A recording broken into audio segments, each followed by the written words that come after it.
Oh, my name is Paul Borowski, and I am the owner of Quality Business Plan, and I'm here to bring y'all our Business Plan Writer's tip number 95, which is business models, your centerfold, and a competitor's aspirations. And what I mean by this is when you're writing a business plan, make sure to include your business models in your business plan. And all a business model is how your company is going to make money. And there's just so many different ways that a company is going to make money or is going to contribute to the making money, that the business model section is almost like you get to choose the things that you talk about within your business model.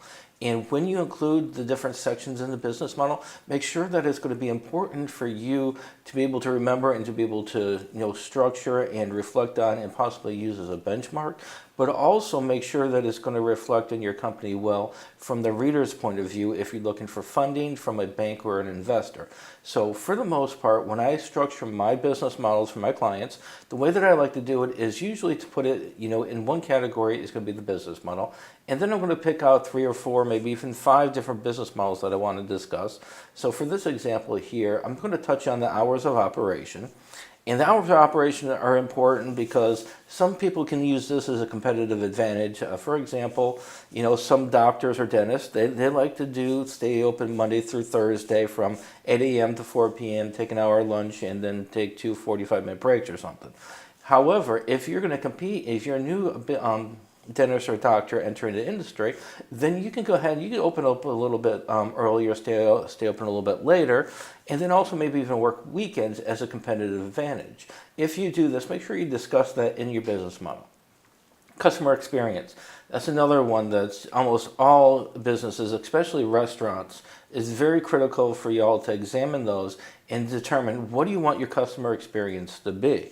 Do you want them to be able to come in here and have a relaxing time, nice little brunch, and do whatever they're going to do, time with the family, or is your ambiance more of a coffee cafe flavor, and you want people to come in here, sit down, grab a cup of coffee, read a book, stay for an hour, get a little bit hungry and have a snack, and then stay for a little bit longer.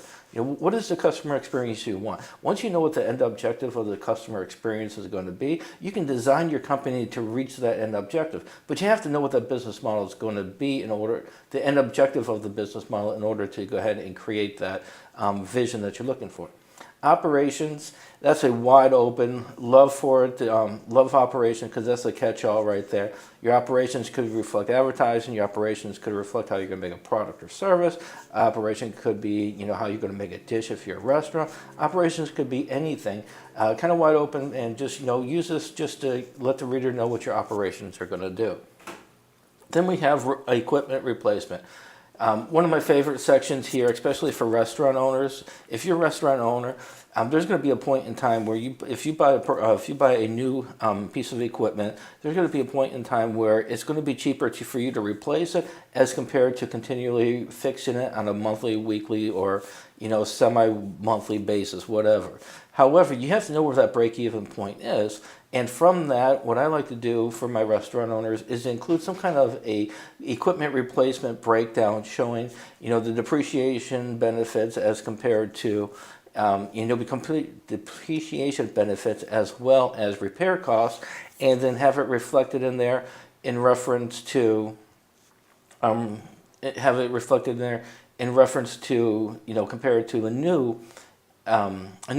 new piece of equipment that you might purchase, and do this cut, maybe 2 times, and one with keeping its repairs and one with a new product, and see which one's going to cost you less.